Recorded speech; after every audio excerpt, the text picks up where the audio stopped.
عارفین جب روتے ہیں ان کے آنسو پر ان کا پیار برستا رہتا ہے، عرش اعظم سے پیار کی بارش ہوتی رہتی کہ بندہ میرا میرے لیے رو رہا ہے، کیا کہیے۔ عارفین نے اس کو عجیب انداز سے پیش کیا، وہ بھی عطائے حق ہے، تعبیر بھی عطائے حق ہے۔ فرماتے ہیں میرے شیخ رحم اللہ، جو گرے ادھر زمین پر میرے اشک کے ستارے، تو چمک اٹھا فلک پر میری بندگی کا تارا۔ آنسو کا دھارا اس قدر اہمیت ہے حق تعالیٰ کے ہاں اس کی کہ یہ انوار الہیہ کا تارا، وہ تارے ستارے چمکتے رہتے ہیں آنسو کے، یعنی اندر اتنے نور ہوتے ہیں، انوار ہوتے ہیں، وہ انوار الہیہ کے ستارے بن کر وہ آسمان پر چمکتے رہتے ہیں۔ ہاں بتائیے۔ اور میرے شیخ نے فرمایا رحمہ اللہ تعالی کہ اشک روان عاشقاں نجم السما سے کم نہیں، دیوانے کی آنکھوں سے جو آنسو بہتا ہے وہ نجم آسمان کے ستاروں سے اس کی قیمت کم نہیں ہے، کچھ کم نہیں ہے۔ ستارے کیا ہیں، ہے نا؟ بلکہ خواجہ صاحب رحمہ اللہ تو فرماتے ہیں کہ واہ رے واہ خواجہ صاحب، ستاروں کی حسرت ہے۔ سن لو میرے دوستو یہ سب باتیں، کیا بتاؤ کیسے کیسے عارفین گزرے ہیں اس زمین پر۔ اللہ اللہ کیا تھے یا اللہ، حکیم امت کے روح کے جلوے میں کیسے یہ عشاق حق پیدا ہوئے میرے دوست۔ خواجہ صاحب رحمہ اللہ کا شعر تو سنو، شعر کیا ہے یہ آتش عشق کی لائی آگ ہی آگ ہے نا؟ یہ آگ کہاں سے نکلی ہے؟ لگا وہی سے سکتا ہے جس کو لگی ہے نا؟ یہ لوگ کیا تھے میرے دوست؟ خواجہ صاحب رحمہ اللہ فرماتے ہیں ستاروں کی حسرت ہے کہ بوت تھے وہ میرے آنسو۔ ارے واہ بھائی، آسمان کے ستاروں کو غم ہے، حسرت ہے کہ ہم ستارے نہ بنتے بلکہ دیوانے کے آنکھوں کے آنسو بنتے۔ دیوانوں کی آنکھوں کے آنسو بنتے، ستارے بن کے ہمیں کیا فائدہ؟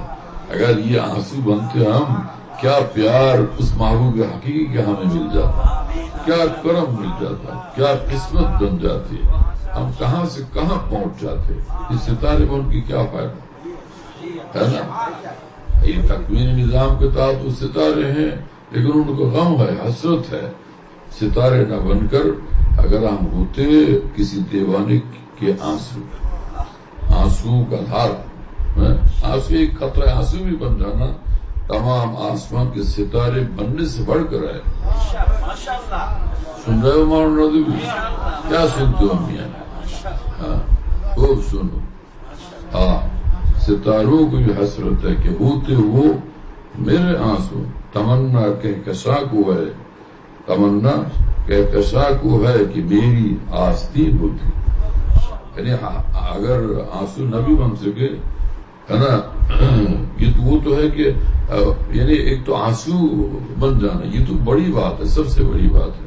اگر یہ نہ بھی بن سکے، ایسا ہوتا ہے کہ وہ عاشق جب آنسو کا دھارا بہت زوردار ہوتا ہے تو وہ آستین سے اس کو پوچھتا ہے، آستین میں اس کو پوچھتا ہے نا، تو کہتے ہیں کہ کم از کم آستین ہی بن جاتے، آستین بن جاتے دیوانے۔ کیا کمال کرتی ہے، واہ واہ واہ واہ۔ دنیا اہل دنیا کو مبارک ہو، دیوانے کو اپنے محبوب پاک اور جان فدا کرنے دو، ان پر مرنے دو، ان کے لیے رونے دو۔ یہ تڑپ تڑپ کے جینا لہو آرزو کا پینا، یہی میرا جام و مینا، یہی میرا طول سینہ۔ دیوانے یہ چھپتے بھی ہیں لیکن وہ طالب حق ہوتا ہے، وہ ان کو پہچان لیتا ہے، پہچان لاتا ہے۔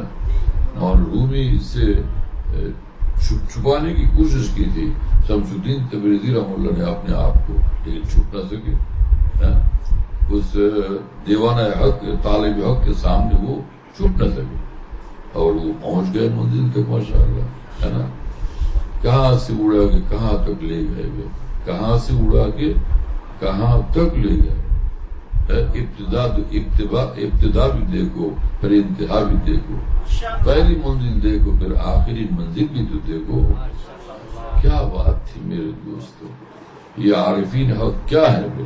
ایک اسرافیل وقتاً اولیاء رومی فرماتے ہیں کہ تمہارے دور کے جو اولیاء اللہ ہیں، تمہارے زمانے کی اسرافیل ہیں، یہ سب ایک اسرافیل وقتاً اولیاء مردرہ زیشاں حیات بے بہا، مردوں کو ان کے ذریعے سے حیات بے بہا عطا ہوتی ہے، بے مثال زندگی، بے مثل زندگی ان کو عطا ہوتی ہے نا؟ ایسی زندگی کی جس کی کوئی نظیر نہیں، کوئی مثال نہیں، ایسی زندگی عطا ہو جاتی ہے۔ کہیں برادر کشتی بابا نشین، اپنے دور کے نوح کی کشتی میں بیٹھ جاؤ تو اطمینان سے رہو گے، نجات پا جاؤ گے، نہیں تو ہلاک ہو جاؤ گے۔